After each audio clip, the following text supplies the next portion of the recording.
Guys, तो पिछले part में हमने देखा था कि ईसुन और वोल्सिन कैथोलिक स्टडी कर रहे थे।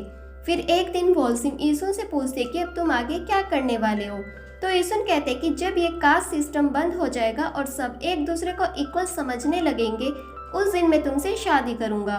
वोल्सिन कहती है कि पता नहीं वो दिन कब आएगा। इस पर ईसुन कहते हैं कि मैं स्टेट एग्जाम को क्लियर करूंगा, क्योंकि इस पूरी दुनिया को बदलने से अच्छा है कि मैं खुद को ही चेंज कर लूं।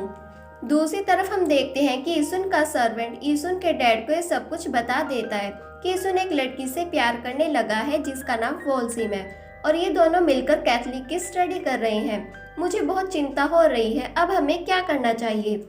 अगले सीन में हम देखते हैं कि ईसुन का एग्जाम क्लियर हो जाता है और वो इसके बारे में वोल्सिम को बताता है। साथ ही वो ये भी कहता है कि मैं आगे की स्टडी के लिए हानयांग जा रहा हूँ। इस पर वोल्सिम कहते हैं कि वहाँ रहना इजी नहीं होगा, और मैंने सुना है वहाँ पर चोर लुटेरे ऐसे ही घूमते रहते हैं, इसलिए अपना ध्यान रखना। ईसुन कहते हैं कि तुम चिंता मत करो, मैं वापस जरूर आऊंगा और तुमसे शादी करूंगा। फिर वो वोल्सिम को अपना वही प्लस वाला लॉकेट पहनाता है। वोल्सिम कहती है कि मैं इसे कभी नहीं उतारूंगी जब तक तुम वापस नहीं आ जाते, और तुम मुझे भूल मत जाना। ईसुन वोल्सिम का हाथ पकड़ता और कहता है कि मैं खुद को भूल सकता हूँ पर तुम्हें नहीं। उसके बाद ईसुन यहाँ से चला जाता है। ईसुन के जाने के बाद उसका डैड पूरे गांव में न्यूज़ फैला देता है कि यहाँ पर कैथोलिक स्टडी करवाई जा रही है, जिसके बाद यहाँ पर हिंसा भड़क जाती है और यहाँ के लोग उन्हें मारने लगते हैं। साथ ही वो सभी घरों को भी जला देते हैं। फिर सब लोग अपने राजा यानी ईसुन के डैड के पास जाते हैं और कहते हैं कि इस तरह तो हमारा पूरा गांव ही खत्म हो जाएगा, हमें कुछ तो करना होगा, पर हम क्या करें। इस पर राजा कहता है कि अब किसी को तो सैक्रिफाइस करना ही होगा, लेकिन पूरे गांव को सैक्रिफाइस करने से अच्छा है कि हम उस लड़की का ही सैक्रिफाइस कर दे और उसे मार दे। अगले दिन हम वोल्सिम को देखते हैं जो कि अपनी प्रैक्टिस कर रही थी।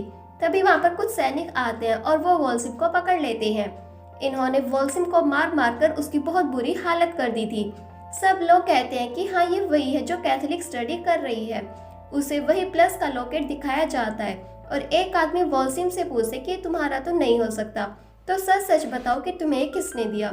लेकिन वोल्सिम ईसुन को बचाने के लिए झूठ बोलती और कहती है कि मेरा ही है। अगले दिन हम देखते हैं कि वोल्सिम को मारने ही वाले थे।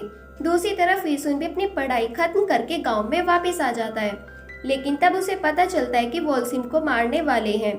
ईसुन भागकर उस जगह पर जाता है वोल्सिम को बचाने के लिए, पर तब तक बहुत देर हो चुकी थी। जब तक ईसुन वहां पर पहुंचता है तब तक वोल्सिम मर जाती है।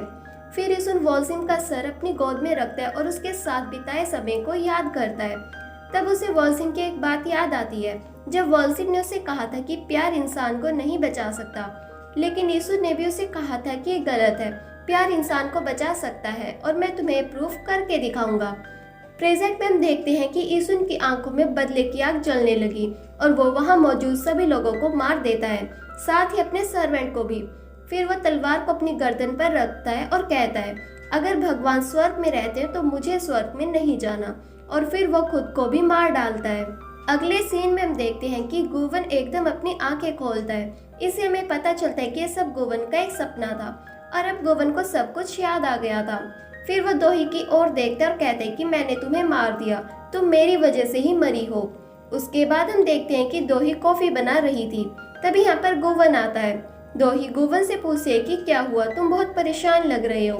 पर गुवन कहता है कि नहीं, कुछ भी नहीं, मुझे एक सपना आया था जब मैं एक इंसान था और सपने में मैंने अपने पहले प्यार को देखा, उसका नाम वोल्सिम था। दोही कहते तो तुम्हें तुम्हारी एक्स का सपना आया। वैसे ये बताओ कि तुम्हारे प्यार की हैप्पी एंडिंग हुई थी या फिर सैड एंडिंग। अब ये मत कहना कि सैड एंडिंग हुई थी। गुवन कहता है कि नहीं, हमारी एंडिंग भी सबके जैसी ही हुई थी। फिर गुवन यहाँ से चला जाता है और सुकन्यो से मिलता है। सुकन्यो कहती है, लगता है तुम्हारी मेमोरी वापस आ गई। गुवन कहते हैं कि हाँ, मैंने सब लोगों को मार दिया था, इसलिए तुमने मुझे डायमंड बना दिया। सुकन्यो कहती है कि मुझे एक वर्कर की जरूरत थी और तुम स्वर्ग में नहीं जाना चाहते थे। तुम्हारे अंदर इंसानों को लेकर वो आग पैदा हो गई थी जो तुम्हें डायमंड बना सकती थी। गुवन कहते, क्या तुम्हें इस बात का बिल्कुल अफसोस नहीं है। सुकन्यो कहती है कि तुम मुझ पर गुस्सा क्यों हो रहे हो, या फिर तुम्हें ये डर लग रहा है कि कहीं किस्मत फिर से खुद को ना दोहराए और तुम फिर से उसे सफर ना करो। गुवन कहता है कि तुम्हारा क्या मतलब है। सुकन्यो कहती है कि किस्मत ने तुम्हें फिर से मिलाया है। और इसी वजह से तुम्हारा टैटू भी ट्रांसफर हो गया था। किस्मत फिर से खुद को दोहरा रही है। गुवन गुस्से में सुकन्यो को चुप होने के लिए कहता है। फिर सीन शिफ्ट होता है और गुवन सनवुल फाउंडेशन आ जाता है। बोग्यू से पूछता है कि तुम्हें पता है कि तुम्हारा नाम क्या था। गुवन उसे बताता है कि मेरा नाम ईसुन था। बोग्यू कहते हैं कि तुम्हें कैसे पता। इस पर गुवन कहता है क्योंकि मेरी मेमोरी वापस आ गई है और जब मैं इंसान था तब मैं वोल्सिम नाम की एक लड़की से प्यार करता था और वो लड़की कोई और नहीं बल्कि दोही थी। बोग्यू कहते हैं कि इसका मतलब तुम्हारा टैटू ट्रांसफर होना कोई कोइंसिडेंस नहीं है। वैसे क्या तुमने दोही को ये सब बता दिया? गोवन कहते हैं कि उसे ये सब ना ही पता चले तो ही बेटर है। दूसरी तरफ हम दोही को देखते हैं जो कि सोच रही थी कि कहीं गुवन के दिल में अभी भी वॉल्सिंग के लिए फीलिंग्स तो नहीं, शायद इसलिए वो मुझे इग्नोर करके चला गया। लेकिन फिर दोही खुद से कहती है कि मैं पोजेसिव वाइफ की तरह क्यों सोच रही हूँ। अगले सीन में हम जेल के अंदर दोग्योंग को देखते हैं। यहाँ पर सीरा भी उससे मिलने आई हुई थी। वो दोग्योंग से कहती है कि तुम्हारे डैड तुम्हें बहुत जल्द यहाँ से बाहर निकाल लेंगे, तुम टाइम से अपनी दवाई लेते रहना और अपना ध्यान रखना। दोग्योंग कहता है कि आपको तो सब कुछ पता था लेकिन फिर भी आप कुछ ना पता होने की एक्टिंग करती रहती हो और आपको इसकी सजा जरूर मिलनी चाहिए। लेकिन सीरा कहती है कि मैंने अपनी लाइफ में कभी भी कुछ गलत नहीं किया, तो भला मुझे इसकी सजा क्यों मिलेगी। दोग्योंग कहता है कि तुम मेरा क्या, मैंने क्या गलत किया है। सीरा कहती है कि तुमने अपने डैड की बात नहीं मानी, तुम वैसे नहीं रहे जैसा वो चाहते थे, इसलिए तुम्हें सजा मिल रही है, तुम यही डिजर्व करते हो, ये सब तुम्हारी ही गलती है। ये सब सुनकर दोग्योंग को और भी ज्यादा गुस्सा आ जाता है और वो चिल्लाने लगता है। तभी यहाँ पर पुलिस ऑफिसर आता है और दोग्योंग को यहाँ से ले जाने लगता है।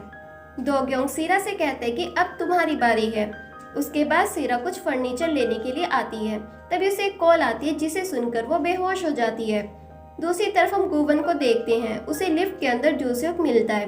वो गुवन से कहता है कि मेरा हाथ ठीक करने के लिए तुम्हारा थैंक्स और साथ में सॉरी भी क्योंकि मैंने तुम्हें गलत समझा। उसके बाद ये दोनों दोही के पास आते हैं। दोही को भी एक कॉल आती है जिसे सुनकर वो शॉक हो जाती है।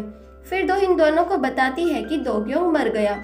अगले सीन में हम देखते हैं कि दोग्योंग ने सुसाइड कर लिया था। फिर ये सब उसके फ्यूनरल में जाते हैं। सीरा बहुत गुस्से से सियोकमिन की ओर देख रही थी। उसके बाद सीरा वॉशरूम चली जाती है और हम देखते हैं कि उसके हाथ पर चोट लगी हुई थी। फिर सीरा बाहर आती है तो जो सियोक उसे पानी देता है और कहते हैं कि मैं जानता हूँ आप शौक में हो, पर अगर आपको किसी भी चीज़ की ज़रूरत हुई तो आप मुझे बता देना। फिर हम सियोकमिन को देखते हैं जो कि रोने की एक्टिंग कर रहा था। तभी उसके पास दोही आती है। सियोकमिन कहते हैं कि यहाँ आने के लिए थैंक्स। दोही कहती है कि उसने च्योंसू को मारा है तो मैं यहाँ कैसे ना आती। सियोकमिन कहते हैं कि मैं माफ़ी मांगता हूँ, मुझे समझने में बहुत टाइम लग गया कि मेरा बेटा एक मॉन्स्टर है। शायद उसे इस बात का गिल्ट होगा कि उसने किसी को मार दिया है, इसलिए उसने खुद भी सुसाइड कर लिया। उसके बाद यहाँ पर सुआन आती है और सियोकमिन से कहती है तुम्हारे बेटे ने मेरी मॉम को मार दिया, वो कोई हार्ट अटैक नहीं था, वो एक मर्डर था। सियोकमिन किसी तरह सुआन को संभालता है। फिर हम गुवन और दोही को गाड़ी के अंदर देखते हैं। दोही गुवन से कहते क्या सियोकमिन को सच में दोग्योंग के बारे में कुछ नहीं पता था कि वो क्या कर रहा है, मुझे तो कुछ भी समझ नहीं आ रहा। दूसरी तरफ हम सुआन और सियोकमिन को साथ में देखते हैं। सियोकमिन कहते हैं कि मैंने अपनी मॉम और बेटे दोनों को खो दिया, अब मेरे पास फैमिली के नाम पर सिर्फ तुम हो। सुआन कहती है कि हम दोनों तो इतने क्लोज भी नहीं है। सियोकमिन कहते हैं कि अब हमें क्लोज रहना होगा क्योंकि अब हम ही एक दूसरे की फैमिली है और अस्टिन और जस्टिन ही अब मिराई ग्रुप का फ्यूचर। अगले सीन में बोग्यू और जियोंग को साथ में देखते हैं। बोग्यू जियोंग से पूछता है तुम्हें कॉटन कैंडी और सनसेट के अलावा और क्या पसंद है। जियोंग कहते कि इसके अलावा मुझे तुम पसंद हो। ये सुनकर बोग्यू इमोशनल हो जाता है। तभी यहाँ पर जियोंग के कलीग्स आ जाते हैं। जियोंग उन्हें देखकर छिपने की कोशिश करती है लेकिन बोग्यू कहते हैं कि प्यार करना कोई क्राइम नहीं है। ये लोग बोग्यू और जियोंग की तरफ ही आ रहे थे, इसलिए जियोंग बोग्यू को किस करने लग जाती है ताकि ये लोग इन्हें ना देख सके। अगले सीन में हम गायों को सनवुल फाउंडेशन में देखते हैं। यहाँ पर गायों का फोटोशूट हो रहा था क्योंकि आज गायों की फाइनल परफॉर्मेंस है। दोही और गुवन भी यहाँ पर उसकी परफॉर्मेंस देखने के लिए आते हैं। दोही गायों को फ्लावर का बुके देती है। उसके बाद गायों गुवन से कहते कि इस परफॉर्मेंस के बाद मैं हमेशा के लिए कोरिया छोड़कर चली जाऊंगी, मैं तुम्हें अब और परेशान नहीं करूंगी। उसके बाद गुवन और दोही भी गायन की परफॉर्मेंस देखने के लिए हॉल में बैठ जाते हैं। परफॉर्मेंस से पहले गायन बोग्यू से कहती है मैंने डांस इसलिए सीखा क्योंकि गुवन उन पेंटिंग्स को देखता रहता था, मुझे लगा कि ऐसा करने से वो मेरे करीब रहेगा, पर मैं गलत थी। वो तो फिर भी दोही को ही पसंद करता है, लेकिन अब मुझे यही एक्सेप्ट करना होगा। और फिर गायन की परफॉर्मेंस शुरू हो जाती है। उसे देखकर गुवन को वॉल्सिम की याद आती है और वो वॉल्सिम के साथ बिताया समय याद करता है। दोही गुवन से पूछती है, क्या तुम ठीक हो? गुवन कहते कि जब मैं इंसान था तो मैंने सब लोगों को मार दिया था जिनसे मैं प्यार करता था और जो लोग मुझसे प्यार करते थे। दोही कहते कि इसके पीछे कोई तो रीजन होगा। गुवन कहते क्योंकि उन्होंने उस लड़की को मार दिया था जिससे मैं बहुत प्यार करता था। ये सब मेरी गलती है। अगर मैं उसे प्यार ही नहीं करता तो वो कभी मरती ही नहीं, और मुझे डर है कि कहीं मेरी वजह से तुम दुखी ना हो जाओ। इस पर दोही कहते कि अगर तुम मेरे साथ नहीं हुए तब भी तो मैं दुखी हो जाऊंगी। इससे अच्छा है कि हम साथ रहकर ही दुखी हो जाते हैं। और फिर वो गुवन की ओर अपना हाथ बढ़ाती है। गुवन भी उसका हाथ पकड़ लेता है और स्माइल करता है। फिर हम एक फ्लैशबैक सीन देखते हैं जब दोही के पेरेंट्स का एक्सीडेंट हुआ था। यहाँ पर च्योंसुक भी होती है। साथ ही हम यहाँ पर गुवन को भी देखते हैं। उसके हाथ में कॉन्ट्रैक्ट होता है।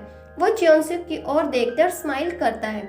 इसी के साथ ये एपिसोड यहीं पर खत्म हुआ। आपको ये वीडियो कैसी लगी कमेंट सेक्शन में ज़रूर बताएं।